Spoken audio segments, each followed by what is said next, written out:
વડોદરાની વાત કરીએ તો સ્થાનિક સ્વરાજની ચૂંટણીને લઈને ડભોઈ ખાતે જે ઝપાઝપી થઈ હતી તેના વિરોધમાં જે એટ્રોસિટી દાખલ કરવામાં આવ્યો છે તે બાબતમાં આજે બારોટ સમાજના અને પટેલ સમાજના લોકો ભેગા મળીને જિલ્લા કલેક્ટરને આવેદનપત્ર પાઠવ્યું હતું। ડભોઈ ચૂંટણી ઝપાઝપીમાં નિર્દોષો પર ખોટા એટ્રોસિટી કેસની નિષ્પક્ષ તપાસની માંગ 26 એપ્રિલ 2024ના રોજ સ્થાનિક સ્વરાજની ચૂંટણી હતી।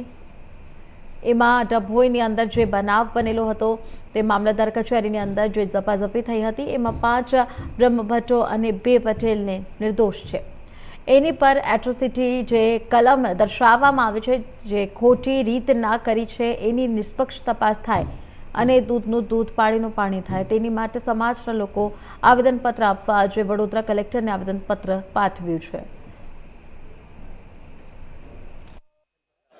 જે 26/4/2026ના રોજ જે સ્થાનિક સ્વરાજની ચૂંટણી હતી એમાં ડભોઈની અંદર જે બનાવ બનેલો હતો જે મામલતદાર કચેરી અંદર જે ઝપાઝપી થઈ હતી એમાં 5 બારોટો અને 2 પટેલ ને જે નિર્દોષ છે એમની પર એટ્રોસિટીની જે કલમ દાખવવામાં આવી છે જે ખોટી રીતના કરી છે એની નિષ્પક્ષ તપાસ થાય અને દૂધનું દૂધ પાણીનું પાણી થાય તેની માટે આવેદનપત્ર આપવામાં આવેલા છે।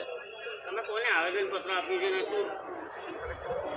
અમે માન્ય વડોદરા કલેક્ટરશ્રીને આવેદનપત્ર આપ્યું છે। અમે બીજું આવેદનપત્ર એસપી ઓફિસ આપવાના છે અને ત્રીજું પ્રાંત અધિકારી ડભોઈને પણ અમે બપોરનો 2 વાગ્યાનો સમય આપ્યો છે અને અમે આવેદનપત્ર આપવાના છે। જે ખોટી રીતે એટ્રોસિટીનો ગુનો દાખલ કરવામાં આવ્યો છે એની પર નિર્ણય નહીં લેવામાં આવે તો જો એની પર નિર્ણય તો લેવો જ પડે। કાયદો અને કાયદાનું પાલન કરવું પડે। કાયદા ઉપર અમને વિશ્વાસ છે, તંત્ર ઉપર વિશ્વાસ છે। તંત્ર મરી પડવાડ્યું નથી। એકવાર એમને જે દાખલ કરાવી છે પણ એને તરત એને નિષ્પક્ષ જાંચ કરીને પાછી લેવી જ પડે। એ ખોટી રીતના છે। 5 બારોટો અને 2 પટેલો જે છે એમની પર કોઈ આજ દિન સુધી કોઈ પોલીસનો કોઈ કેસ નથી। પોતે એમનું સન્માનજનક જીવન જીવે છે અને એ ન્યાય અને ન્યાયિક ચૂંટણી થાય એની માટે લડ્યા હતા અને એમાં વ્યક્તિગત લઈ લીધેલું છે અને આ ખોટી રીતના લેવાયેલું છે અને ફરિયાદી કેમ્પસમાં પણ નહોતો। શું નામ આપણું? મારું ચિરાગ બ્રહ્મભટ્ટ। સ્થાનિક સ્વરાજની ચૂંટણી હતી 26 તારીખના રોજ। એના અગાઉ દિવસને 15 તારીખે જે ફોર્મ પ્રક્રિયા પરત ખેંચવાની પદ્ધતિ ચાલતી હતી એમાં જે કોંગ્રેસ પક્ષના ઉમેદવાર હતા એમને જે પણ રીતે એ લોકોએ ફોર્મ પાછી ખેંચવા માટે જે લોકોએ એમની તરફેણમાં લીધા હતા એ સમયે તાલુકા પંચાયત અને મામલતદાર ઓફિસમાં ડભોઈ જે રીતે સુધીરભાઈ બારોટ, કમલભાઈ બારોટ, અંકિત બ્રહ્મભટ્ટ, રાકેશભાઈ પટેલ, દિલીપભાઈ પટેલ જે લોકો કોંગ્રેસ પક્ષના હતા અને ત્યાં આગળ હાજરીમાં એ લોકોને જે પણ ઉમેદવાર હતો એ સમજાવવા માટે ખાલી વાત કરવા માટે રજૂઆત કરી હતી તો ત્યાં આગળ સત્તા પક્ષના લોકો દ્વારા ઘર્ષણ થયું હતું અને એ ઘર્ષણની અંદર ખોટી રીતે એટ્રોસિટીની ફરિયાદ દાખલ કરી છે। જે ખરેખર જેને એટ્રોસિટી કરી છે એ વ્યક્તિ તો હાજરમાં હતો જ નહીં અને એટ્રોસિટી દાખલ થઈ છે અને એ સમયે જે સમયે ઘર્ષણ થયું એ સમયે 112 ઉપર અમારા તરફથી પણ ફોન કરવામાં આવેલો હતો।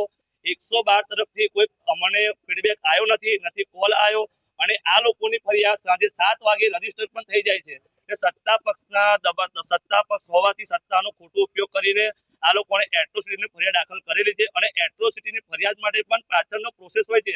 ડાયરેક્ટલી કોઈ પણ ફરિયાદ દાખલ થઈ ના જાય અને ચાલો જે થયું છે તે રિઝલ્ટ અમારી સાથે ચૂંટણી પતી ગઈ, રિઝલ્ટ આવી ગયું છે તો અમને એવી અપીલ છે કલેક્ટર સાહેબને, એસપી સાહેબને, અધિકારી સાહેબને કે સાહેબ હવે તમે કાનૂન જે ન્યાયાધીશ તમે જ છો, ભગવાન પછી જો સત્તા આપવામાં આવી તમને સત્તા આપવામાં આવેલી છે તો તમે આ છોકરાઓનું ભવિષ્ય ના બગડે, બધાનો પરિવાર છે અને આજે પટેલ સમાજ, બારોટ સમાજ બધો ભેગો છે અને જો આના ઉપર કોઈ પોઝિટિવ પ્રતિક્રિયા નહીં મળે તો ચૂંટણી આગળ ઘણી બધી આગળ 27 ચૂંટણી આગળ આવે છે, બધો સમાજ ભેગો થઈને એનો વિરોધ કરશે। એટલે અમને એક અપીલ કરીએ છીએ કે જે કલેક્ટર સાહેબ છે, અધિકારી સાહેબ, જે પણ અધિકારી છે મોટા નિમાયેલા સત્તા પાસે રજૂઆત કરીએ છીએ કે સાહેબ જનતાએ તમને ચૂંટીને લાયેલા છે તે જ જનતા પર તમે ખોટી રીતે દબાણ ના કરો અને એ લોકોને ધમકાવવાની કોશિશ ના કરો, સત્તાનો ખોટો ઉપયોગ ના કરો। આ છોકરાઓને વહેલી તકે એમના પરિવારને સોંપો એવી અમારી અપીલ છે અને આ સમાજ આજે પણ ભેગો છે અને સર્વજ્ઞાતિ સમાજ કોઈ પણ સમાજ હોય એ બધા આ સમયે ભેગા થઈને ખોટા સામે લડત આપતા આવ્યા છે અને આપશે। બસ મારી અપીલ એટલી છે કે કલેક્ટર સાહેબને જલ્પેશ બારોટ